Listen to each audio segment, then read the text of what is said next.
very short word. When Augusto first had the idea for this symposium and invited me, and I had been browsing about this Protolang conference, I was trying to see how my research interests might be compatible with this conference. And what I'm bringing you today is sort of an insight into what has been done in terms of research into literature from an evolutionary perspective. So how are these two combinable? How are these two compatible? So this will be the outline for my presentation, and I'll start timed for some 18 minutes. So, standing before an audience of psychologists here, interested in emotional and cognitive processes in communication in humans and other primates, to discuss literature in an evolutionary perspective is not an easy task. But trust me, it's also quite hard to persuade literary scholars that we should look into evolution for answers in the study of literature. One of the fiercest critics, upon such attempts is Raymond Tallis, who in his book Aping Mankind launches a feisty attack upon evolutionary perspectives on the cultural phenomenon of literature. Tallis dismisses such attempts as neuromania and Darwinitis, and sees in such studies the fancy of a temporary fashion.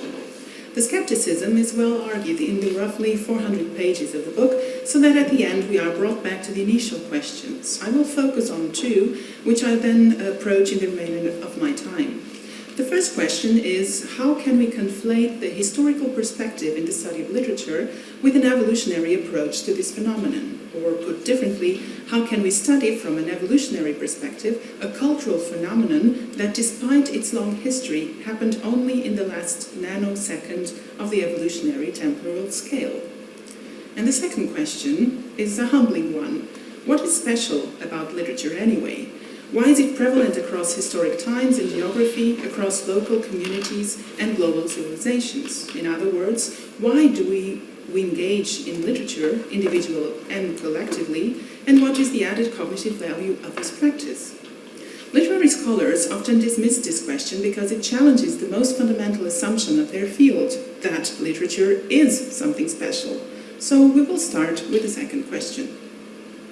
Literature is contingent upon language. It extends and explores the semiotic core of language, as it is not only symbolic, as Terence Deacon's The Symbolic Species might induce us to think. Literary language enhances the symbolic potential of representation, allowing to present before the mind's eye imagined realities which may or may not have a counterpart in the actual world, past, present, or predictively future. Literature also brings to bear the iconic dimension of language, most evident, for example, in modernist visual poetry, but equally evoked in sound patterns of poetic forms, such as the sonnet. The word itself derives from Italian sonetto, which means little song or sound. In this iconic dimension, language is self-referential, very much as music. It serves its own aesthetic purpose and makes the reference contingent upon the form. Now, literature has a further indexical dimension in that it points to human existential concerns. These are not limited to a here and now in the referential surface, but extend across space and historical time. Emotions such as love or sorrow, ethics and social reality, self-reflexivity, and the limits of human knowledge are recurrent themes in literature. Homer's Odyssey, continued in Joyce's Ulysses, or Shakespeare's Macbeth, adapted to the South African Zulu production Umabata, provide examples of this indexical relevance of literary texts.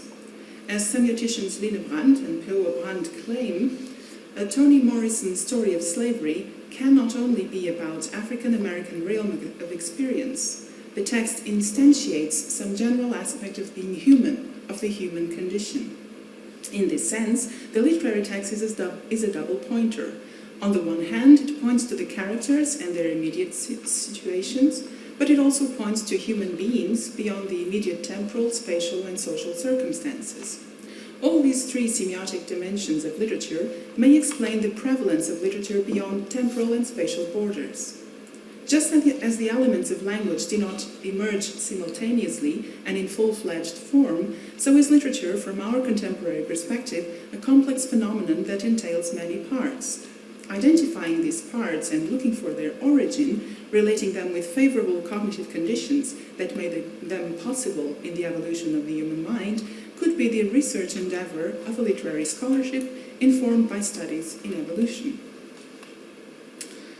Much of the contemporary literary production is labeled as fiction. The concept of fiction presupposes a reference to fact, to a space of referential actuality, which it then modifies, denies, or reimagines. Fiction is not limited to literature. In language, we can find soft forms of fiction in modality, for example, may, should versus is, and stronger words in verb modes, for example, the subjunctive and the negation. This means that communication is more than reference to factual reality.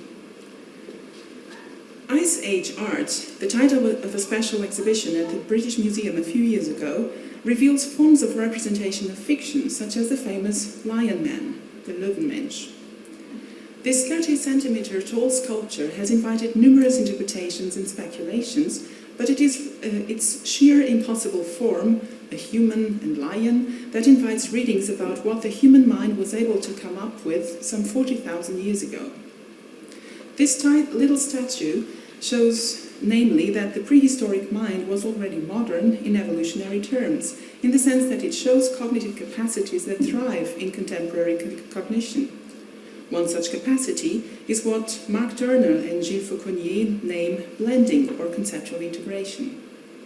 The Lion Man is perhaps at the end of an evolutionary path of human cognition, which has undergone already what evolutionary psychologist Merlin Donald named important transitions, and I quote him, periods of rapid, radical change on the road from the mind of the ape to modern human cognition, end of quotation. Following this theory of human cognitive evolution, it could be said that the Lion Man shows a capacity to externalize thought into a form that carries symbolic meaning. This is a core feature of what Donald calls the theoretic mind, so that we can conclude that the 40,000-year-old human mind was cognitively fully evolved. This is a short version of this theory proposed by Merlin Donald already in 1991, and then subsequently in his work. So we would be referring to this third transition, which was much triggered by cultural production and not so much biologically driven. So the speculations about the uses and function of this little statue, the Lion Man, and the fact that similar ones were discovered point to the possibility that this object had significance in early human mythic culture. Myths are stories shared with communities that lend them cohesion for the normative contents they convey. These norms are often detached from direct, specific persons or circumstances and rather perpetuated in generic reference, imagined characters without counterpart in actual realities, divinities, spirits, or forces. An important feature of myths is that they are narrative, which presupposes a mode of thinking in stories or the narrative mode of thought, to quote here Jerome Bruner. Fiction is thus not only exclusive to literature, it exists in myths and is present in language and in the various stories we tell for making sense of experience, excusing ourselves or justifying our deeds. But literature is a more sophisticated space for its fulfillment, both in the act of creation and in the experience of dwelling in a good book. Language shares many aspects with another form of representation, namely music. Syntactic patterns in language, such as sentence structure and length, can be correlated with musical phrasing, equally subject to rules and not endless, and constrained by the limits of short-term memory. Correlations like this allow speculation about a common ancestor for music and language in evolution, and we have alluded to this before in Cesar's presentation.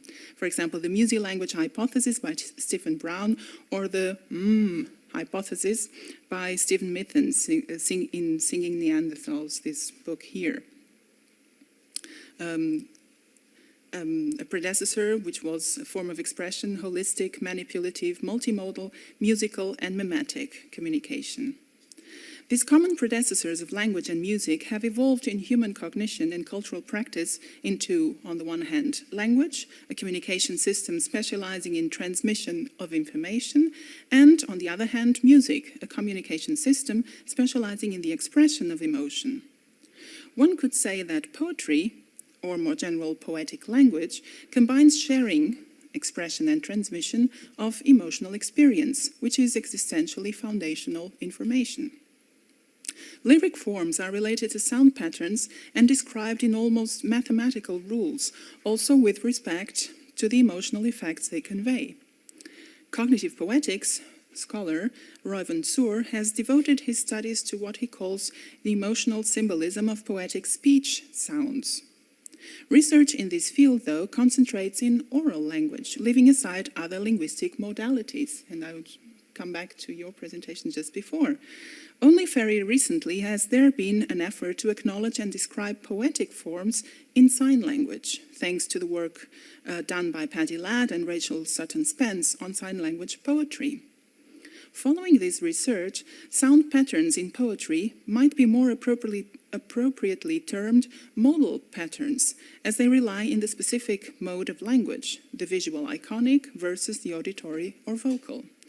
This leads to the question that if we depart from a different hypothesis in the origins of human language, namely in gesture, as proposed by Michael Corballis or Sotaro Kita, then we need to rethink the origin of literary expression in this gestural modality, a work that, to the best of my knowledge, remains to be done.